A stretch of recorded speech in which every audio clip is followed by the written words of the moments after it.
of my Father stand on the face of the ancients.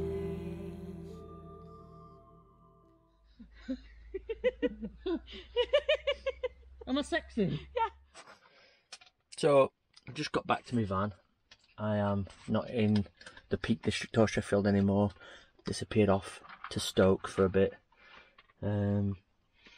Anyway, I've just got in my van and it is, what time now? 11:30 PM, 11:30, and that's the temperature. You can't fucking see it, can you? 20 degrees still. I've not had any eating on or anything. It's 20 degrees. Summer is finally here. Summer's probably going to be over again in a couple of days, but summer is finally here.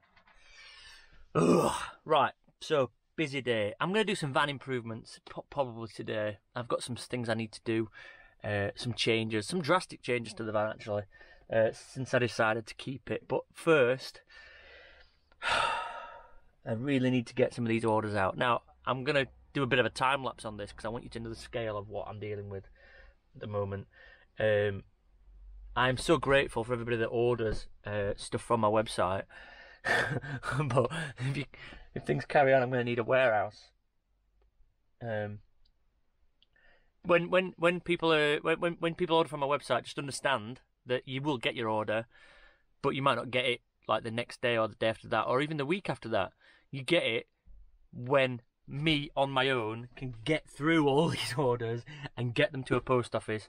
That is sort of the negative, I suppose, of ordering from somebody like me, but also somebody that lives in a van. So here is the scale of what I'm trying to deal with at the moment.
As you can see, there are a few orders there, weren't there? They're all now boxed and ready to go to the post office. So I look forward to your feedback on that. Now, van improvements. So as you know, I was thinking about getting rid of my van for a bigger van, so that I could have a lengthways bed rather than a widthways bed to give me a bit more leg room. But I decided to keep my van because I actually quite like this van, and it saves me a lot of hassle not building a new van. Especially while this lockdown thing is going on. So I've got a new plan. You remember these walls that I built recently? They're coming out again, so the bed is going to be open. I'm then going to lower the bed about a foot. So I've got a lower bed, less room underneath the bed, but more headroom, because headroom in my bed is important and it is hindering my ability to do certain things in bed. So the bed is going to get lowered, which should give me a bit more length in bed. I could really do with a bit more length in the bedroom, I'll be honest. And the bed will be open again. Now, that's the first stage of what I'm going to do. The bed's going to get lowered, these walls are coming out, it's going to be more open again.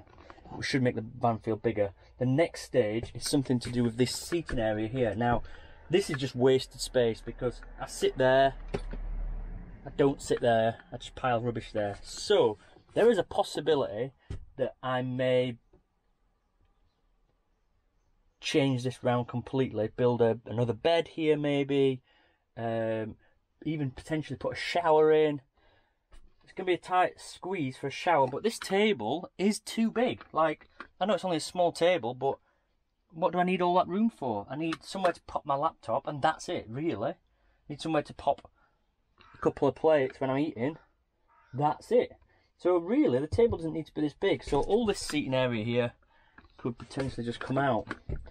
My batteries are under there and stuff, so I need to sort all those electrics out. Another thing that I'm going to do today is, you all saw my my really noisy pump tap. That's coming out today. I'm replacing that with one of those pressure tap things that you don't need a switch. It just comes on when you open the tap, like a normal house. That's getting replaced today. And I'm going to get a new tap, because that tap was just a temporary fixture. So that is internal stuff I'm going to do today. I've got some external stuff that I'm going to do. The spotlights on the sides, the 3 spotlights on each side, have never been wired up because I've never got round to it. But they stick out further than the roof rack, so they're coming off completely. The cameras on the sides also stick out further than the roof rack. They are coming off, but going underneath the roof rack, so they are hidden away a bit more. And then I'm going to use the spotlights. I'm going to get rid of 4 of them and keep 2 of them. 2 of those are going to be to light up the areas that the cameras point to at night. And the switch for that is going to be in the bed area, so that if there is ever a problem, I can flick the lights on, flick the cameras on, and then I can see it. It's what I should have done originally, but never got round to doing it. But that's the plan over the next few days whilst I'm on my own and trying to be productive. So an update on the moving on situation. I've had some really good support from local people, from the local villages where we've had negativity. And just now I've had a message saying that we've been given a place to go, which is private. It's not that isolated. I guess it is isolated, but it's on a road, but there's an area where we can park where we shouldn't get hassled, and got permission to go there. So that's an amazing thing. So thank you to you. I'm not going to name you because you probably don't want your name named, but it just shows that there are people that are willing to stick their neck on the line and call out people that are being negative for no reason, and actively, publicly show support. And that means so much more, because they're putting their neck on the line as well, and potentially opening themselves up to a bit of negativity. But anyway, positive news. So maybe next week I might go to that place. It's a place that I already know and I've stayed before, but it's kind of like we've got permission to be there now, which is a big 2 fingers up to the authorities, isn't it? Which right now the authorities need 2 fingers sticking up at them. Thank you very much. Have that, authorities. No doubt we'll be seeing you again. I really didn't want to fall out with any of you, but look at the mess you've caused us. It's been a bit of a nightmare. Thank you though to the positive people. Just finished packaging all that stuff up, and I'm so happy to see where the orders are going to. Today I've packed orders, 2 to New Zealand, 2 to Australia, and 1 to France, and then the rest to the UK. That's mental, isn't it? So anyway, I just want to say thank you for that again. I say thank you all the time, but I really do mean it. But I'm going to go now. I hope you enjoyed this video. If you've not already subscribed, subscribe and share the videos as well. And it'd be nice if you could do that on your Facebooks and things. If you just want to show some support but you don't really have anything to say, just drop some blue and red hearts in the comments to let everybody know that you are supporting van lifers. And if you want to use the hashtags support van lifers on all other social medias, that would help also, because right now not just me but all van lifers need some extra support, because this COVID-19 thing has turned everybody into idiots. Not everybody into idiots, but you know, the general public into idiots. Bye, Felicia.